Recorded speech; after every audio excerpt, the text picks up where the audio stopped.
Жаһандану кезеңінде адамдар ел аралап саяхаттауды өмірлік принципіне айналдыруда. Саяхаттаушы белгілі бір жерді аралаған кезде оның әсем жерлерімен танысып, салт-дәстүрімен танысып, түрлі тағамдарын жеп көргісі келетіні айдан анық. Аумақтық орналасуына қарай әрбір елдің өзіндік тағамдық ерекшеліктері мен тағам тұтыну қасиеттері бар, және сол тағамның сол елдің брендіне айналдырып жатқаны қаншама. Құндылығы тұрғысынан анау айтқандай болмаса да әлемге танылған брендтер бар. Солардың ішінде тізімнің басында Coca-Cola тұр. Осы компанияның маркетологтары Coca-Cola сөзі әлем жұртшылығы арасында танымалдылығы жағынан окей сөзінен кейінгі екінші орында деп санап шыққан көрінеді. Бұл алып компания қазір әлемнің 200 еліне 4800 өнім түрін 500 брендпен шығарады екен. Қазақстанды ұлттық тағамдар арасында брендке айналдыратын тағамдар тізімін келесі кестеде көрсететін болсақ, ет 100%, қазы 100%, әсіп 65%, сірне 70%, құйрық бауыр 80%. Дегенмен бұл жерде толық түрлі емес, бірақ халық арасында кеңінен қолданылып жүрген тағамдар болып табылады. Осы аталған тағамдардың ішінен Түркістан қаласында қазіргі таңда кең тұтына бастаған әсіп тағамына тоқталып өтсек. Ұлттық тағамымыздың бұл түрін бүгінде дастарханнан көп көрмейміз. Тіпті ауылда да сирек жасайтын болды. Көпшілік орнына дайын шұжықты сатып алып уақыт үнемдейді. Алайда өзіңіз жасаған әсіп соясы басым сол шұжықтан әлде қайда дәмді әрі құнарлы.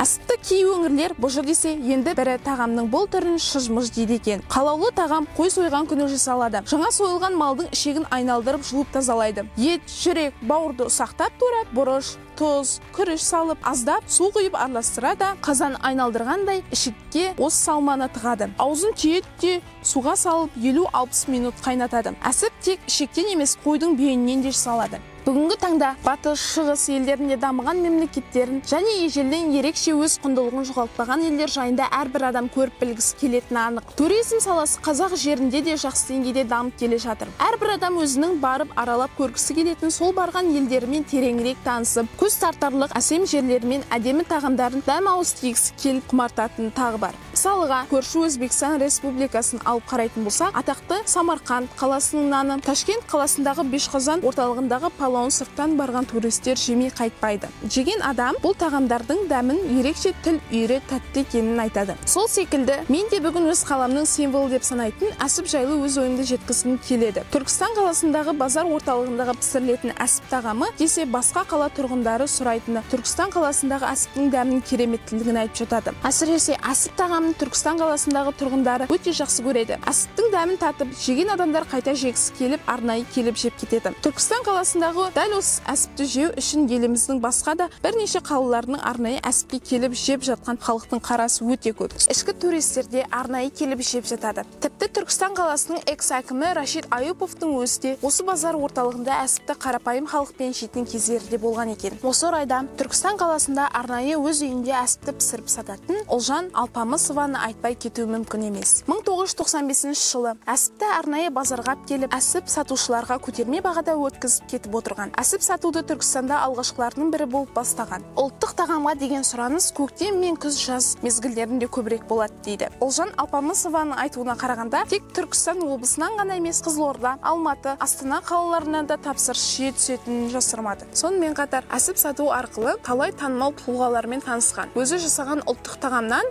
Қасым-Жомарт Тоқаев, Дариға Назарбаева, Роза Рымбаева, Нағима Есқалиева және тағы да өзге өнер иелері дәм татқанын мақтан тұтады. Әсіп пісуіне 1 сағат уақыт жетеді. Салып боламызда қазанға салғанда 1 сағатта пісіп қояды. Біз енді оған өзіміз маман болып ағамыз ғой. Бәр нәрсеміз дайын, маған оңай. Әсіп істеу де оңай, тез дайын болады менің әсібімді. Түркістанның адамдары көбінесе жаңағы қонақ келіп жатқан құдалық, жаңағы әсіресе құдалықта, сосын жиын тойларда, қазір біздің Түркістанның мақтанышы болу әсіп деген.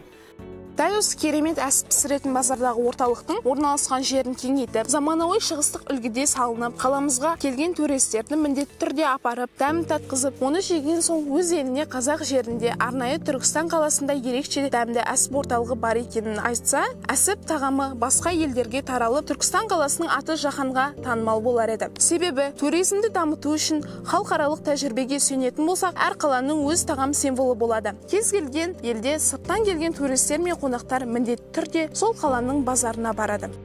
Әсіп қала символына айналса, танымал ете алсақ, онда базарымызға барған қонақтары міндетті түрде әсіптен дәм татар еді. Немесе әсіпке барса базарымызды аралап сауда жасар еді. Сонда туристерден түсетін қаржы арқылы қала бюджеті толғар еді. Тағы бір айтатын мәселе, қаламыздағы әуежайға да әсіп орталығын әкімді тарап салып берсе, шетелден келген қонақтар, өзіміздің басқа да қалалардан келген қонақтарымыз дәм татар еді. Қазіргі таңда қаламызда әсіп тағамы біршама танымал. Әсіп тағамы айтылса, ол біздің қаламыз Түркістанда екенін айтпай-ақ тануға болады. Мен қаламызда осындай керемет ұлттық тағамымыздың бар екенін мақтан тұтып айта аламын. Мен бұл қазақтың ұлттық тағамы әсіпті Түркістан қаласының символына айналдырғым келеді.